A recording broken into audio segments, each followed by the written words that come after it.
If you had the power to turn invisible, what would you want to do most?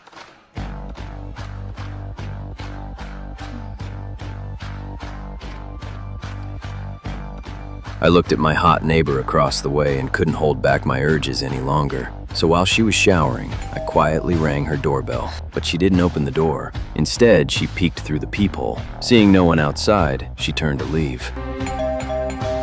This time, I finally got her curious. When she opened the door, I slipped inside. The next second, in less than 30 seconds, the woman was curled up on her bed, crying in fear. Not long ago, we were testing a human invisibility experiment, and I volunteered to be the subject. After successfully turning invisible, I couldn't change back, so they kept me locked in the lab and wouldn't let me leave. I started losing my mind. After failing to harass a coworker, I escaped and set my sights on the neighbor across the street. Just as I was about to leave her place, I saw through the window that my coworker Linda was at my house. So I immediately headed back to the lab and lied, saying I just went home to grab some stuff. Bullshit. I went to your apartment. I know you did a hell of a lot more than pick up some stuff.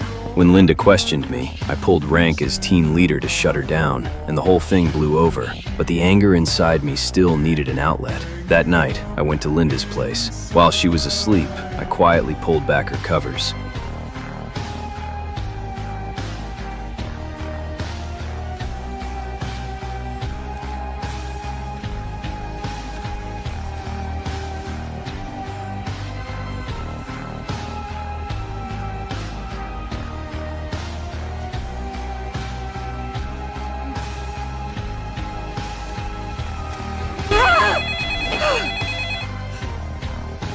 She woke up instantly and answered a phone call. A coworker told her there was progress on reversing the invisibility. I rushed back to the lab and waited with everyone for the results. Unfortunately, it failed again at 95%. This pushed me over the edge. I couldn't stand being trapped anymore, so I secretly tampered with the surveillance system, setting it to loop a recorded clip. Then, I snuck out of the lab and headed to Linda's place, only to find her getting intimate with a coworker. In a rage, I smashed the window. They were terrified, but when they went outside to check, they couldn't see anyone. Linda sensed something was wrong and immediately contacted a coworker, but he was foolishly watching the monitor, still thinking I was in my room. Linda wasn't convinced and went back to the lab. When she checked the surveillance footage, she realized it had been tampered with.